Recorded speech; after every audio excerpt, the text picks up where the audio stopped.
and according to Scotland Yard, the crime took place at 24 Culver Street, Penn.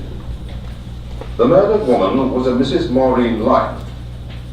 In connection with the murder, the police are anxious to interview a man seen in the vicinity wearing a dark overcoat, light scarf, and soft felt hat. Motorists are warned against ice-bound roads. The heavy snow is expected to continue, and throughout the country.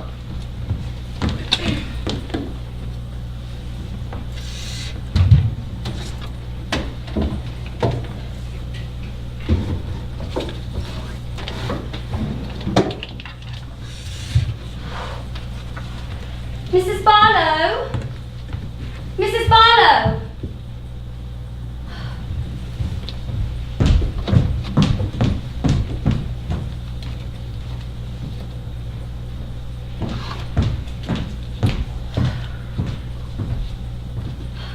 Oh, it's cold.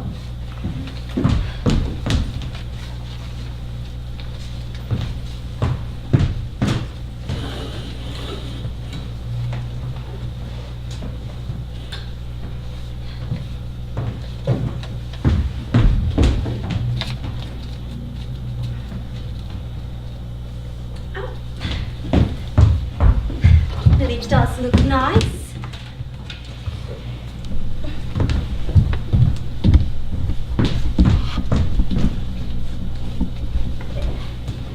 How stupid of Giles.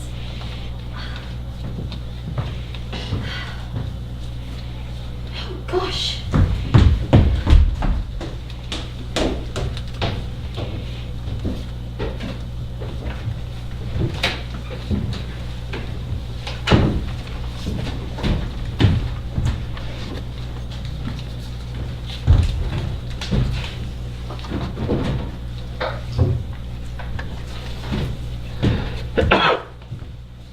Mollie?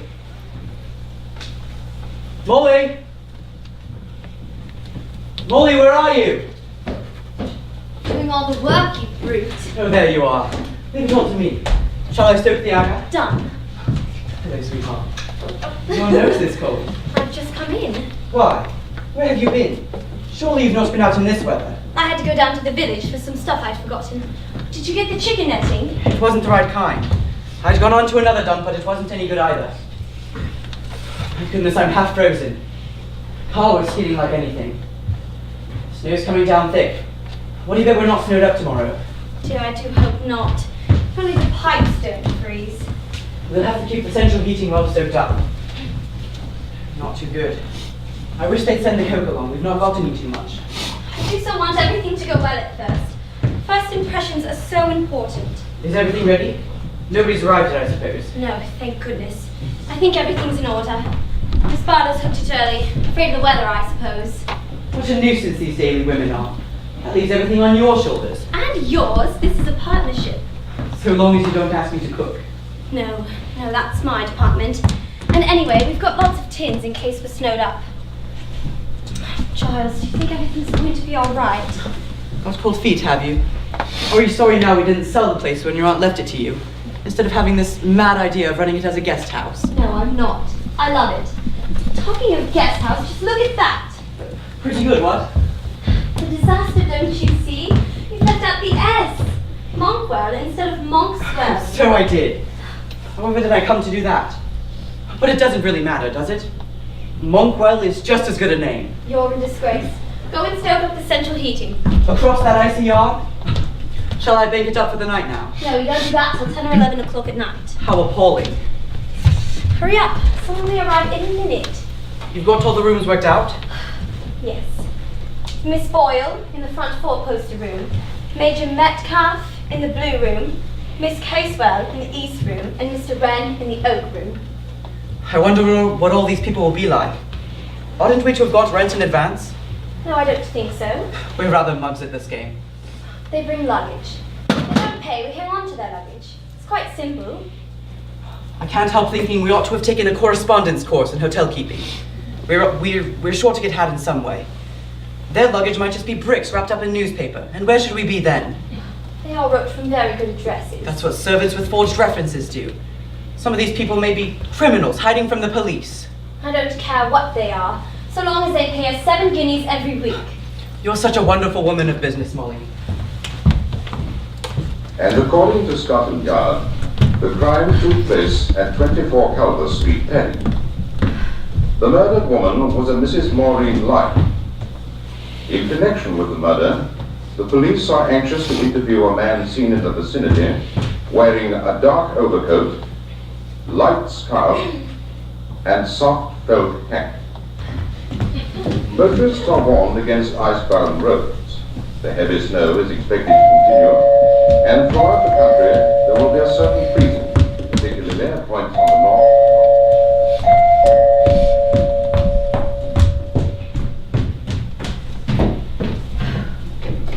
How do you do? Thanks so much. Weather's simply awful. My taxi gave up at your gate. Wouldn't attempt the drive. No sporting instinct. Are you Mrs. Ralston? How delightful. My name's Wren. How do you do, Mr. Wren? You know, you're not as old as I pictured you. I've been thinking of you as a retired general's widow. Indian Army.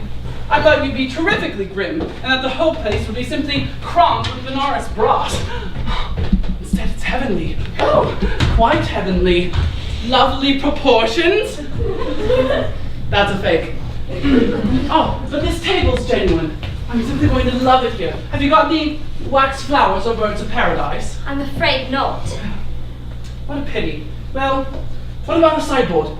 A purple, plummy, mahogany sideboard with great solid carved fruits on it. Yes, we have, in the dining room. In here? Yes. I must see it. It was actually an antique. Oh, an antique, you say? Who gave it to you? My great-grandmother. Your great-grandmother. How is she doing? Not doing that well. Oh. It's all right. Do come and warm yourself. Absolutely perfect. Real bedrock respectability, but why do away with the center mahogany table? Little tables just spoil the effect. We thought guests would prefer them. This is my husband. Terrible weather, isn't it? Takes one back to Dickens and Scrooge and that irritating tiny Tim. So bogus. Of course, Mrs. Ralston. You're absolutely right about the little tables. I was being carried away by my feeling for period. If you had a mahogany dining table, you'd have to have the right family around it. Stern, handsome father, with a beard. Prolific, faded mother. 11 children of assorted ages. A grim governess. And somebody called Poor Harriet. The poor relation acts as a general dog's body and is very, very grateful for being given a good home. I'll take your suitcase upstairs. Oak room, did you say? Yes. I do hope that it's got a four-poster with little chintz roses. It hasn't.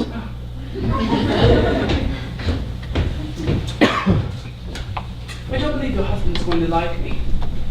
How long have you two been married? Are you very much in love? We've been married just a year. Perhaps you'd like to go up and see your room. Oh, I'm ticked off.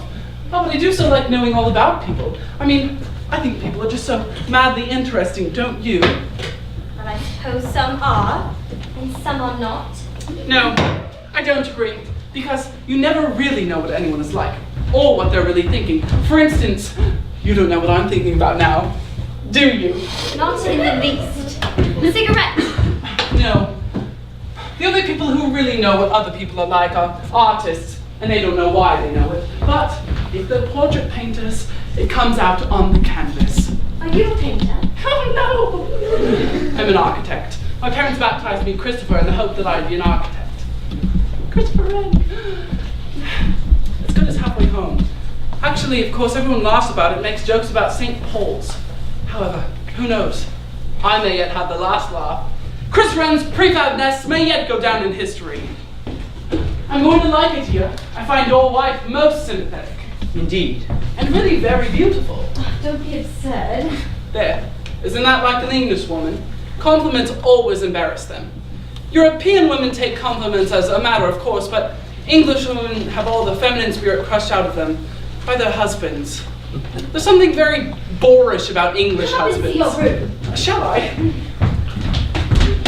Oh, did you stoke up the hot water boiler?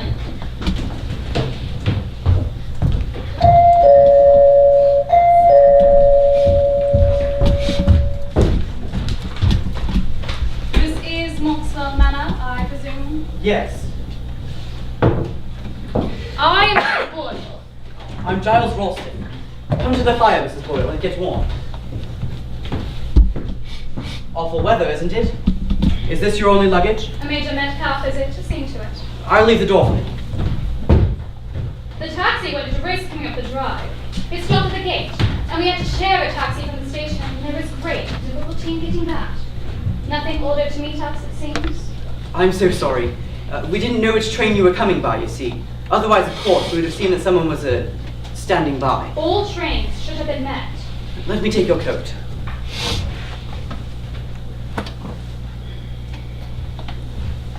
My wife will be here in a moment. I'll just go along and give Metcalf a hand with the bags. The drive might have at least been cleared of snow. Most offhand, casual, I must say. I'm so sorry, I was just Mrs. Ralston, Yes, it's very nice to meet you. you're very young Young? to be running an establishment of this kind. You can't have had much experience. There has to be a beginning for everything, hasn't there? I see, quite inexperienced. An old house. I hope you've got dry rot. Certainly not. A lot of people don't know they've got dry rot until it's too late to do anything about it. The house is in perfect condition. Could use a coat of paint. You know you've got worm in this oak. This way, Major.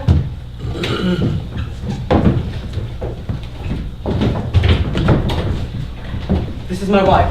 How do you do? It's an absolute blizzard outside. But I wouldn't think we shouldn't make it.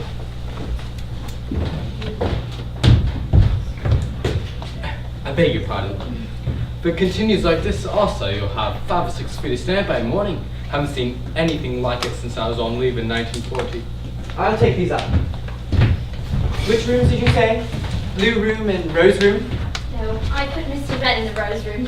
He liked the four poster so much. So it's Mrs. Boyle in the oak room and Major Metcalf in the blue room. Major? So, Do you have much servant difficulty here? We have quite a good local woman who comes in from the village. And what indoor staff? No indoor staff, just us. Indeed. I understood this guest house was in full running order. Well, we're only just starting. I would have said that a proper staff of servants was essential before opening an establishment of this kind. I consider your advertisement most misleading. May I ask if I am the only guest here, with Major Metcalf, that is? No, there are several here. This weather too. A blizzard, no less, all very unfortunate. We couldn't very well foresee the weather. The north wind doth blow, and it will bring snow. And what will the robin do then, poor thing? I adore nursery rhymes. Always so tragic and macabre. That's why children like them. May I introduce Mr. Wren, Mrs. Boyle? How do you do? It's a beautiful house, isn't it? I've come to the time of life where the amenities of an establishment are far more important than its appearance. If I believed this to be of any concern, I would have never have come here. I understood it was fully equipped with every home comfort. There is no obligation for you to remain here if you are not satisfied, Mrs. Boyle. No, indeed, I shall not think of doing so. If there's been any misapprehension, it would perhaps be best if you went elsewhere. I could ring up for the taxi to return. The roads are not yet blocked. We have had so many applications for rooms that we should be able to fill your place quite easily. In any case, we are raising our terms next month. I'm certainly not going to leave before I have tried what this place is like. You needn't think you can turn me out now. Perhaps you will show me to my room, Mrs. Ralston. Certainly, Mrs. Boyle. It's just right upstairs.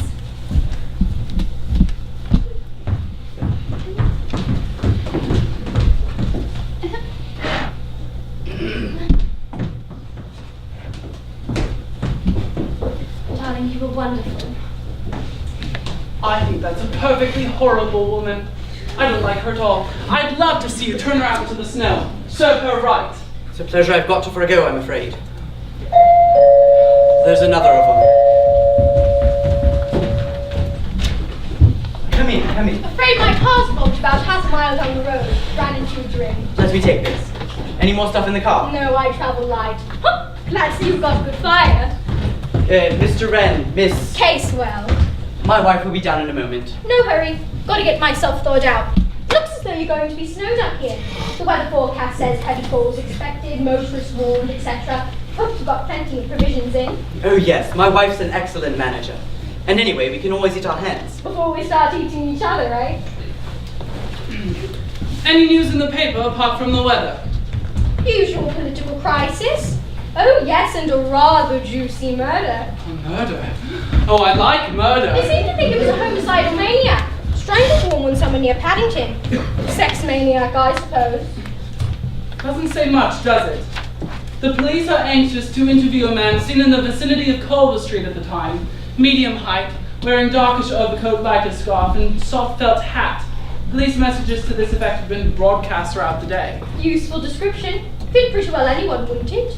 When it says that the police are anxious to interview someone, is that a polite way of hinting that they're the murderer? Could be. Who was the woman who was murdered? Mrs. Lyon, Mrs. Maureen Lyon. Young or old?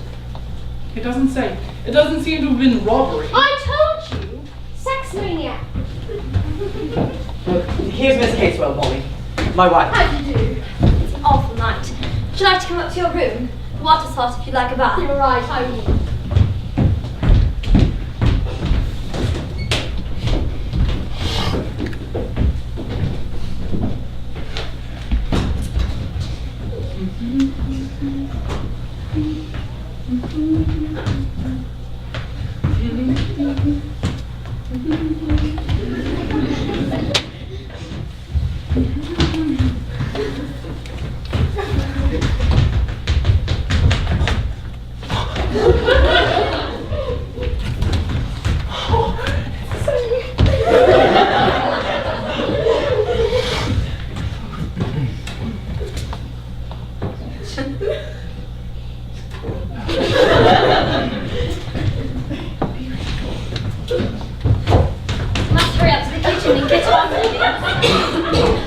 Major Metcalf's very nice. He won't be difficult.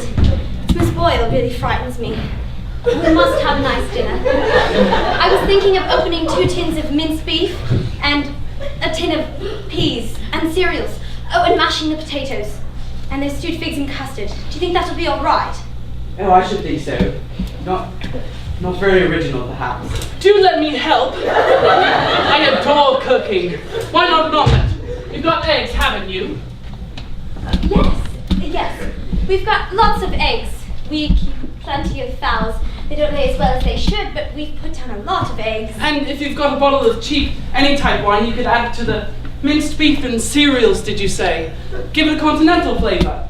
Show me where the kitchen is and what you've got, and I dare say I shall have an inspiration. Come on. All right. It's an omelette, right? Yes, an omelette. And in omelettes, I usually put it up.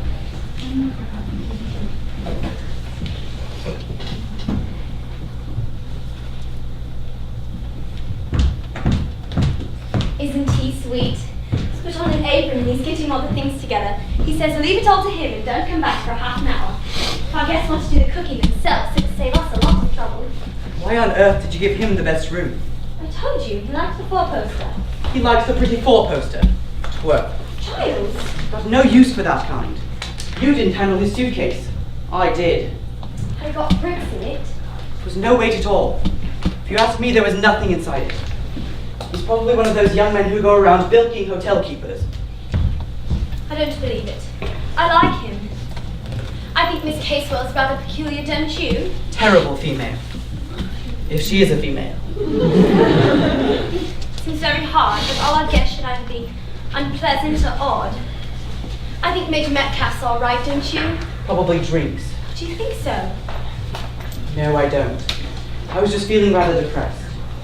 Well, at any rate, we know the worst now. They're all here. Who could